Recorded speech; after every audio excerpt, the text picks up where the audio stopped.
काम आपका बन जाएगा। चलिए स्टार्ट करते हैं, समझते हैं कहानी क्या है। Telegram channel let's learn squad PDF आपको बाकी के तीनों सेशंस की मिल चुकी है विद आंसर्स, इसकी भी मिल जाएगी वहीं, और ये सेशन आपको पसंद आएगा ही।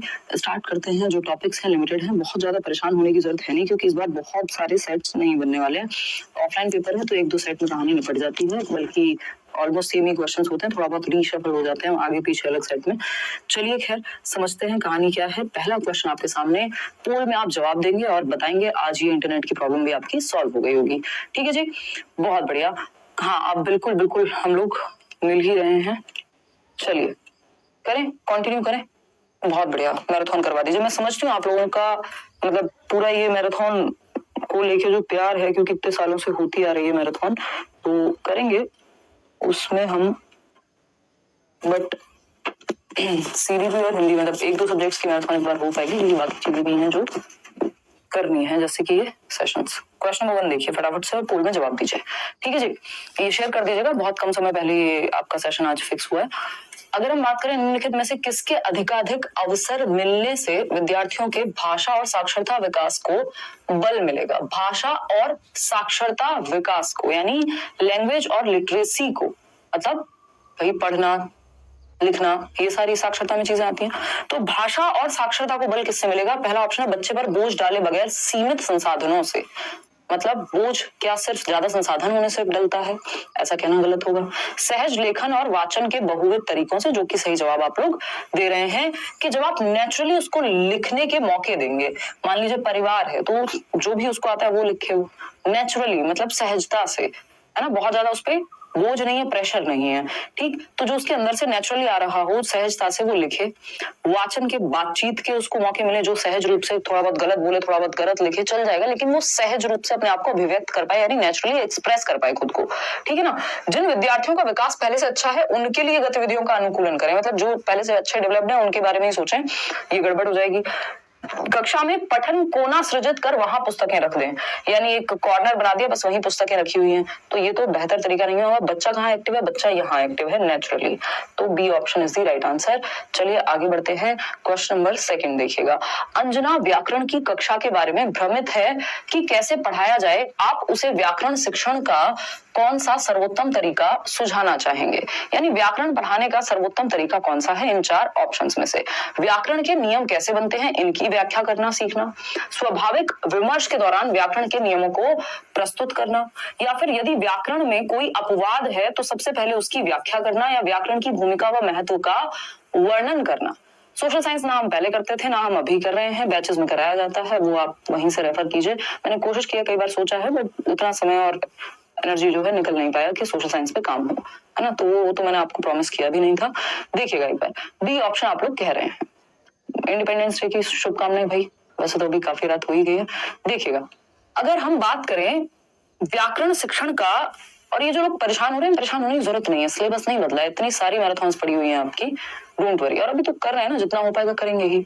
बी ऑप्शन 70% लोग कह रहे हैं, स्वाभाविक विमर्श के दौरान व्याकरण के नियमों को प्रस्तुत करना, यानी जो एक नेचुरल डिस्कशन है उसके बीच में संदर्भ में बेसिकली आप व्याकरण लेकर के आ रहे हैं। कुल मिला के बात ये है, संदर्भ बोले तो जो नेचुरल डिस्कशन है या जो कोई भी एक चीज चल रही है उसके संदर्भ में आपने बता दिया। ठीक है, इतनी बात क्लियर है, कोई दिक्कत इस बात को समझने में किसी को भी नहीं हो रही है, बढ़िया जवाब आप लोग दे पा रहे हैं। सनोवर कह रहे हैं मैम बीएड वाले अब क्या करें, फर्स्ट पेपर दें या नहीं दें? अगर नहीं देना है तो सेकंड पेपर पर ही फोकस करें। नहीं सनोवर, देखिए 3 सब्जेक्ट्स आपके कॉमन हैं, ये मैं किसी को भी सजेस्ट नहीं करूंगी अभी कि आप अब कोई भी पेपर छोड़ दें इस बेसिस पे कि अभी जो लॉ आ गया है या जो सुप्रीम कोर्ट से जजमेंट आया है, कल को चीजें क्या हो, कोई एक स्टेटमेंट आ जाए, कुछ और आ जाए जिनका अब तक है, कुछ भी अगर पॉजिटिव होता है और आपने पेपर छोड़ दिया तो फिर पछताना रह जाएगा सिर्फ। तो उस पछतावे से बचने के लिए वर्स्ट केस में क्या होगा, क्योंकि फीस आपने भर दी है, पेपर आपको दे देना चाहिए। अब 3 सब्जेक्ट कॉमन ही है, चाहे वो बीपीएससी वाले ही हो, चाहे हमारे दिमाग में हो कि हाँ ऐसा होगा, बट अभी प्रॉपरली तो नहीं कहा गया ना सामने सामने, तो पेपर तो देखे आइए, अपनी तैयारी भी अच्छे से कीजिए। ठीक, देखिएगा व्याकरण शिक्षण का कौन सा सर्वोत्तम तरीका, तो यही है, स्वाभाविक विमर्श के दौरान व्याकरण के नियमों को प्रस्तुत करना। सिर्फ नियम की व्याख्या कर दो, अपवाद है तो उसको पहले बता दो कि भूमिका क्या होती है व्याकरण की, उसका महत्व समझा दो, नहीं। नेचुरली जब आप एक स्टोरी पढ़ रहे हैं, कुछ और पढ़ रहे हैं, तो उसके बीच में व्याकरण आपको उसी संदर्भ में, उसी कॉन्टेक्स्ट में समझा दिया जाए। व्याकरण सर्वाधिक बेस्ट तरीका यही होगा कि नेचुरली आपको संदर्भ में समझाया जाए, ये स्वाभाविक रूप से समझाया जाए। क्वेश्चन नंबर 3 देखिएगा, भाषा अधिगम के लिए सामग्री निर्माण का एक सिद्धांत कौन सा है? तो सामग्री निर्माण लैंग्वेज को सीखने के लिए बेस्ट तरीका कौन सा है? प्रत्येक आयु वर्ग के लिए जटिल सामग्री का चयन किया जाना चाहिए। देखिए, सरल से जटिल की ओर जाया जाता है और हर एक आयु वर्ग के लिए, छोटे बच्चों के लिए भी जटिल की बात कर रहे हैं हम, तो ये तो गलत हो गया। सामग्री को धीरे धीरे स्तरवार बनाना चाहिए, ये बात एकदम सही है जो आप 69% लोग कह रहे हैं कि भाई धीरे धीरे ग्रेडेड वे में अपग्रेड करेंगे हम, सिंपल टू कॉम्प्लेक्स जाएंगे, सरल से जटिल की ओर जाएंगे, धीरे धीरे लेवल अप करते जाते हैं, स्तर को बढ़ाते हुए चलते हैं धीरे धीरे। पाठ्य पुस्तक अपने आप में पर्याप्त है, इसलिए सिर्फ पाठ्य पुस्तक सामग्री बहुत ही सूचनाप्रद होती है तो सामग्री से भर दो, ये सब बेकार की बातें हो गई। क्वेश्चन नंबर 4 देखिएगा, अध्यापक विद्यार्थियों की गलतियों का विश्लेषण करते हैं, गलतियों के प्रतिरूपों की पहचान करके विद्यार्थियों को पुनः पढ़ाते हैं और उनका स्पष्टीकरण देते हैं, यह किसके अंतर्गत आएगा? यानी जो अध्यापक हैं वो बच्चों की गलतियां यानी उनके एरर्स को क्या करते हैं? एनालाइज करते हैं, विश्लेषण करते हैं, गलतियों के प्रतिरूपों की पहचान करते हैं कि किस तरह की गलती बार बार हो रही है, फिर से पढ़ाते हैं जहां कमी रह जाती है, जहां पे बच्चा ज्यादा गलती कर रहा होता है, जहां उसको स्पष्टीकरण की जरूरत पड़ती है। ये सब किसका पार्ट है? सूक्ष्म शिक्षण का, यानी माइक्रो टीचिंग का? जी नहीं, वो तो टीचिंग ट्रेनिंग में ही हो जाता है, प्रॉपर क्लास में थोड़ी माइक्रो टीचिंग होती है। उपचारात्मक शिक्षण का, नियमित शिक्षण का या चुनौतीपूर्ण शिक्षण प्रक्रिया, तो ये उपचारात्मक शिक्षण यानी रेमेडियल टीचिंग का पार्ट है कि आप पहले डायग्नोस किया होगा, पहले निदान किया होगा, फिर बाद में उपचार दे रहे हैं कि यहाँ समस्या रहेगी, चलो इसको दोबारा पढ़ाते हैं, बच्चों को समझ में नहीं आया। तो B option is the right answer.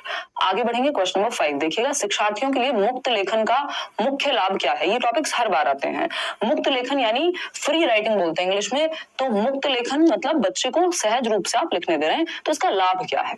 यानी नेचुरली जो उसके मन में, मान लीजिए आपने कहा दिवाली एक टॉपिक दिया, या फिर दीपावली के अलावा आपने टॉपिक दिया परिवार, आपने टॉपिक दिया कुछ और उसका फेवरेट कोई भी गेम या खेल हो सकता है, तो उस पर वो कुछ भी जो उसके मन में आएगा। मुक्त लेखन में होता क्या है, एक सीमित समय दिया जाता है, यानी मान लीजिए 30 मिनट का समय है, 5 मिनट का समय, 5 मिनट तक जो जिसके दिमाग में आएगा उस विषय में वो अपना लिख सकता है, बहुत ज्यादा व्याकरण का ध्यान रखे बगैर कि बहुत ज्यादा आपको हर एक जगह पे आप कॉमा लगाएंगे या सेमी कॉलम लगाएंगे या फिर क्वेश्चन मार्क लगाएंगे, तो ये सारे चिन्हों का बहुत ज्यादा प्रयोग या व्याकरण की सही फॉर्म है या नहीं, इस सब के परे आपके मन में जो भाव प्रकट हो रहे हैं उस पे ज्यादा फोकस है मुक्त लेखन में। तो इससे क्या होगा, बच्चा क्रिएटिव बन पाता है, जो कि आप लोग कह भी रहे हैं, सी ऑप्शन, ठीक है ना। मुख्य बल सटीकता पर होना चाहिए, सटीकता यानी एक्यूरेसी नहीं, मुक्त लेखन में एक्यूरेसी पे ध्यान नहीं होता, यहाँ पे प्रवाह पे ध्यान होता है, प्रवाह मुक्त नहीं प्रवाहपूर्ण होना चाहिए, तो ये तो गलत हो गया। शिक्षार्थी अपनी प्रथम भाषा और द्वितीय भाषा के शब्दों को लेने के लिए स्वच्छंद हो,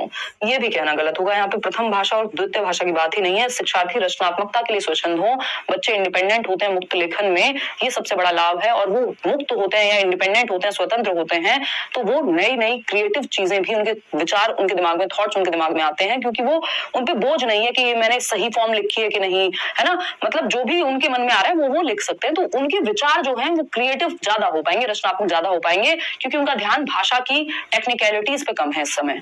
लिखने या न लिखने की स्वच्छंदता हो, ऐसा नहीं है। मुक्त लेखन का मतलब ये नहीं होता मन करे तो लिखो, नहीं तो मत लिखो। क्वेश्चन नंबर 6 पर आते हैं, व्याकरण के कार्य कैसे होने चाहिए, यानी हम ग्रामर में अगर एक्टिविटीज करा रहे हैं या कोई भी कर रहे हैं तो किस तरह के होने चाहिए? संदर्भ के अनुसार, जीवन उन्मुखी यानी जीवन के परे, नियमों पर केंद्रित होने चाहिए या स्मृति पर आधारित होने चाहिए। तो हमें पता है व्याकरण और संदर्भ का बहुत प्यारा सा रिश्ता है, कॉन्टेक्स्ट में व्याकरण सीखना, संदर्भ के अनुसार व्याकरण सीखना, जिस समय परिस्थिति काल की बात हो रही है उस समय परिस्थिति काल के अनुसार, उस स्टोरी के अनुसार हम क्या दें, बच्चे को व्याकरण के नियम भी बता दें। कोई कहानी पढ़ रहे हैं उसके बीच में जो संज्ञा के शब्द आए तो उससे बता दें कि बेटा ये जो शब्द थे, ये जो बात थी, मान लीजिए हम लोमड़ी की चतुराई के बारे में बात कर रहे हैं, तो वो चतुराई क्या है, वो उसकी विशेषता या एडजेक्टिव हो गया, तो वो विशेषण कहलाएंगे ऐसे शब्द। तो ये सब क्या है, हम संदर्भ में सिखा रहे हैं व्याकरण को, ठीक है ना। हाँ, उदय सर ले लेंगे क्लास चालू। चलिए, खैर A option is the right answer. आगे बढ़ेंगे, आसान लग रहे हैं अब तो, और ये ऐसी चीजें हैं जिनको इग्नोर नहीं किया जा सकता पेपर में, है ना। क्वेश्चन मुश्किल अगर आते हैं तो वो कुछ ही क्वेश्चन हो सकते हैं, और वो भी हमें लगते हैं कई बार। क्वेश्चन नंबर 7 देखिएगा, भाषा अधिगम के बारे में कौन सा सही है, यानी लैंग्वेज टीचिंग के बारे में कौन सी एक बात सही है। ठीक, कल 9 बजे हम बिल्कुल तैयार मिलेंगे, है ना, मतलब आप लोग अभी क्लास आपकी बिल्कुल कंटिन्यू है। भाषा अधिगम के बारे में कौन सा सही है, यानी लैंग्वेज लर्निंग के बारे में कौन सा सही है? सभी प्रकार की विषय वस्तु भाषा अधिगम है, यानी जो भी विषय वस्तु है, जो भी कंटेंट है, वो सब लैंग्वेज लर्निंग का ही है। भाई सही बात है, कोई भी सब्जेक्ट हम बिना लैंग्वेज के नहीं पढ़ सकते, बिना भाषा के नहीं सीख सकते। तो भाषा तो आप सीख ही रहे हैं, कोई भी सब्जेक्ट पढ़ रहे हैं तो, चाहे वो अंग्रेजी हो, अंग्रेजी तो खुद ही भाषा है, हिंदी खुद ही भाषा है, लेकिन चाहे वो इतिहास हो, गणित हो, विज्ञान हो, कोई भी आप जब सब्जेक्ट पढ़ रहे हैं, विषय पढ़ रहे हैं, तो भाषा तो आप अपने आप ही सीख रहे हैं। तो सभी प्रकार की विषय वस्तु भाषा का अधिगम है। विषयों का अधिगम भाषा अधिगम में मदद नहीं करता, ये कहना गलत है। कोई भी विषय आप पढ़ रहे हैं तो भाषा अधिगम में भी मदद करेगा, लैंग्वेज लर्निंग में भी हेल्प मिलेगी। विज्ञान और गणित सीखने के लिए भाषा महत्वपूर्ण नहीं है, एकदम गलत बात है। बिना भाषा के कैसे तो आप गणित पढ़ेंगे, बिना भाषा के कैसे आप विज्ञान पढ़ेंगे? उसकी भी तो अपनी भाषा है ना, हर सब्जेक्ट की। ठीक, भाषा अधिगम विषय सामग्री और वृत्तांतों के आधार पर ही होना चाहिए, यानी जो कंटेंट उस सब्जेक्ट में दिया हुआ है, जो घटनाएं घटी हैं, बस उसी आधार पे। नहीं, हमें इसको इतना सीमित नहीं करना। A option is the right answer. Question number 8 देखिएगा, बच्चों में भाषिक निपुणता सर्वाधिक उपयुक्त किस प्रकार से विकसित की जा सकती है? यानी भाषिक निपुणता जो है, यानी लैंग्वेज में वो प्रोफिशिएंट हो जाए, इस चीज के लिए सबसे बेहतर तरीका कौन सा है? पहला, भाई अब बफरिंग नहीं है, बफरिंग ने बहुत समय खराब किया इस बार हमारा सीटेट में, मैराथन्स भी डिस्टर्ब की है। हाँ, बात सही है रेहान, बट यार अगर पॉजिटिव नहीं रहेंगे, आगे के बारे में नहीं सोचेंगे, तो काम चलेगा कैसे? इंटेंशन तो यही रहती है ना कि क्लास होगी ही। ठीक, अब नहीं होते तो आपको पता लग ही जाता है। क्वेश्चन नंबर 8 देखिए, बच्चों में भाषिक निपुणता सर्वाधिक उपयुक्त किस प्रकार से विकसित की जा सकती है? तो व्याकरणिक नियमों की ड्रिल और अभ्यास द्वारा, यानी कि बार बार प्रैक्टिस कराते रहो, तो ये तो सर्वाधिक उपयुक्त तरीका बिल्कुल नहीं है। ड्रिल और प्रैक्टिस वैसे भी कोई पॉजिटिव नहीं है, कीवर्ड्स का एक सेशन रखेंगे, उसमें ही डिस्कस भी कर लेंगे। नियमित रूप से श्रुत लेख द्वारा, यानी कि सिर्फ उनको डिक्टेशन बोलते रहो, इमला बोलते रहो, तो उससे क्या होगा? निपुणता आ जाएगी बच्चे में? नहीं, वर्तनी की अशुद्धि तो दूर हो जाएगी, यानी स्पेलिंग मिस्टेक्स तो कम हो जाएंगे, लेकिन भाषा के और भी पक्ष हैं। कार्य आधारित गतिविधियों में भाग लेकर सबसे बेहतर यहाँ बच्चा भाषा सीख पाएगा, क्योंकि बच्चा जो है वो एक्टिविटी बेस्ड लर्निंग करेगा। उसको कोई एक रोल प्ले दे दिया, उसको कोई ऐसी एक्टिविटी दे दी जिसमें वो भाषा का प्रयोग करे, कोई भाषण हो गया, कोई और डिबेट डिस्कशन हो गया, चर्चा और ये सब चीजें, तो एक्टिविटी बेस्ड लर्निंग होनी चाहिए। शब्द भंडार का संवर्धन से काम नहीं चलेगा, शब्द बहुत सारे आते हो और प्रयोग ना आता हो तो गड़बड़ है। क्वेश्चन नंबर 9 देखिएगा एक बार। क्वेश्चन नंबर 9 कहता है, कक्षा 5 की अध्यापिका ने अपनी कक्षा के लिए कुछ कहानियों का चयन किया है। कहानियों के चयन हेतु किस मानदंड का प्रयोग नहीं करना चाहिए? यानी जब आप कहानी चूज कर रहे हैं, किस कहानी को आप पढ़ाएंगे या जिसका डिस्कशन होगा क्लासरूम में, तो कौन सा एक क्राइटेरिया कहानी को चयनित करते समय नहीं होना चाहिए? सिंधु कल या परसों में होगी भाई, है ना? बस आप सेशन देख लेना एक बार, यूट्यूब पे चेक कर लेना कि मैराथन कब हो रही है, कल हो रही है कि परसों हो रही है, पता लग जाएगा। No promise. देखिएगा, मानदंड का प्रयोग नहीं करना चाहिए, यह विद्यार्थियों की रुचि पर आधारित होनी चाहिए। ये बात तो सही है कि बच्चे के इंटरेस्ट पे बेस्ड हो, उसकी एज के हिसाब से हो, कोई भी सामग्री अगर आप चूज कर रहे हैं। यह विद्यार्थियों की भाषा स्तर और भाषा विकास पर आधारित हो, किस स्तर पे बच्चा है, अभी कितना आता है, उस आधार पे आप नई सामग्री चूज करते हैं। विद्यार्थियों की पृष्ठभूमि को ध्यान में रखेंगे, ये भी सही बात है, वो किस संस्कृति, किस समुदाय, है ना, कैसे वो कनेक्ट कर पाएगा उस कहानी से, बात सही है। लेकिन चयनित की गई पुस्तकें भारतीय पृष्ठभूमि से होनी चाहिए, ये एकदम गलत क्राइटेरिया है कि आप बाहर का अगर कोई लिटरेचर है या पुस्तकें हैं या किसी और संस्कृति से हैं तो आप कहेंगे नहीं हम इसको नहीं पढ़ाएंगे। ऐसा कहना एकदम रिजिडिटी होगी, ये फ्लेक्सिबिलिटी या लचीलापन नहीं होगा, और लचीलापन हमें चाहिए ना कि rigidity. D option is the right answer. Question number 10 देखिएगा एक बार।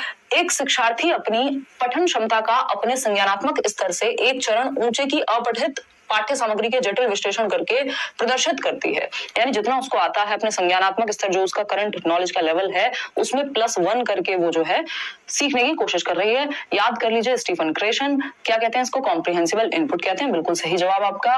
बोधगम्य निवेश कहते हैं कॉम्प्रिहेंसिबल इनपुट। जितना आता है उससे +1 लेवल पे रखो आप बच्चे को, जो भी पूछ रहे हो, सिखा रहे हो, ताकि थोड़ी सी डिफिकल्टी भी हो, थोड़ा चैलेंज भी फील हो और थोड़ा उसको कंट्रोल में फील हो कि हाँ थोड़ी चीजें मुझे आती हैं। तो इसलिए हम नोन टू अननोन यानी ज्ञात से अज्ञात की ओर जाते हैं, जो आता है उससे हल्का सा एक लेवल ऊपर। क्वेश्चन नंबर 11 देखिएगा, और ये कहता है, जब हम अपने विद्यार्थियों को अधिकृत भाषा के साथ साथ दूसरे विषयों के माध्यम से भाषा सीखने के अवसर देते हैं तो यह अवसर क्या कहलाएंगे?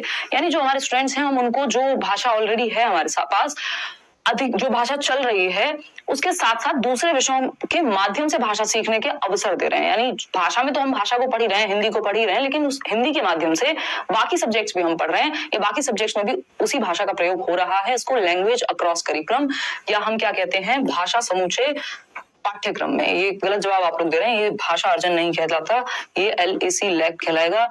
यानी जब हम अपने विद्यार्थियों को अधिकृत भाषा के साथ साथ दूसरे विषयों के माध्यम से भाषा सीखने के अवसर दे रहे हैं, दूसरे विषयों के माध्यम से भाषा सीख रहे हैं। आप ये नहीं कहा है कि किसी भाषा के ग्रामेटिकल या व्याकरणिक नियमों को सीख रहे हैं, किताबों से पढ़ रहे हैं, स्कूल में सीख रहे हैं, वो भाषा अर्जन होता है। उसमें बाकी सब्जेक्ट्स की बात नहीं हो रही होती, भाषा की बात हो रही होती है, ठीक है ना। तो ऐसी गड़बड़ हमको नहीं करनी है। आगे बढ़ेंगे नेक्स्ट क्वेश्चन पे। क्वेश्चन नंबर है 12। भाषा के आकलन में निदानात्मक परीक्षणों का प्रयोग किसके लिए किया जाता है? यानी जो हम डायग्नोस्टिक टेस्ट ले रहे हैं उसका पर्पस क्या है लैंग्वेज के अंदर? पहला ऑप्शन है उपचारात्मक शिक्षण की योजना बनाने के उद्देश्य से विद्यार्थियों की कमियों का पता लगाना, यानी कि हम बच्चे की कमियों का पता लगाएं उपचारात्मक शिक्षण की योजना बना करके। या फिर सेकेंड ऑप्शन है विशिष्ट कार्यक्रमों के लिए शिक्षार्थी की उपयुक्तता का आकलन करना, कैंपस प्लेसमेंट देना, भाषा प्रयोग के लिए विद्यार्थी की क्षमता की जांच करना। नहीं, सिंपल बात है, निदानात्मक परीक्षण होता है इसलिए कि पता चल सके कि कमी कहाँ है। उपचारात्मक शिक्षण की योजना जो रेमेडियल टीचिंग है, निदानात्मक बोले तो डायग्नोस्टिक टेस्ट, डायग्नोज कर रहे हैं, पता लगा रहे हैं समस्या है कहाँ। और ये इसका जो प्रयोग है वो इसके लिए किया जाएगा कि कल को जब रेमेडी देनी हो, उपचारात्मक शिक्षण देना हो, तो हमारे पास एक योजना हो कि बच्चे में दिक्कत कहाँ थी और उसकी कमियों का पता लगा करके हम योजना बना सकें किसकी, उपचारात्मक शिक्षण की।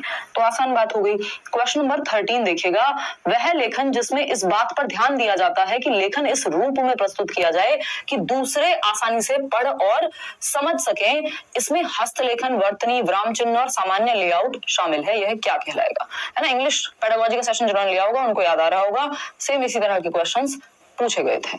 ठीक, तो वह लेखन जिसमें इस बात पर ध्यान दिया जाता है कि लेखन इस रूप में प्रस्तुत किया जाए कि दूसरे आसानी से पढ़ और समझ सकें, मतलब पढ़ और समझ सकें दूसरे, इस बात पे फोकस किया जाए। और बाकी चीजें जैसे हस्तलेखन, वर्तनी, स्पेलिंग ठीक है कि नहीं है, विराम चिन्ह है कि नहीं है, सामान्य लेआउट ठीक है कि नहीं है, ये प्रतिलेखन यानी ट्रांसक्रिप्शन में आता है। ये एकदम फैक्चुअल सा क्वेश्चन है, इसमें आप और मैं कुछ खास कर नहीं पाएंगे। चलिएगा, खैर क्वेश्चन नंबर 14 पे जाएंगे। ये क्या कहता है समझिएगा एक बार, फटाफट से जवाब दीजिएगा। क्वेश्चन नंबर 14 देखिएगा। क्वेश्चन नंबर 14 की अगर हम बात करें, साझा पठन के लिए यानी शेयर्ड रीडिंग जिसको हम कह रहे हैं, अध्यापक के रूप में आप क्या करेंगे? देखिए, शेयर्ड रीडिंग यानी ये मैंने इंग्लिश वाले सेशन में भी डिस्कस किया था, सेम क्वेश्चन था।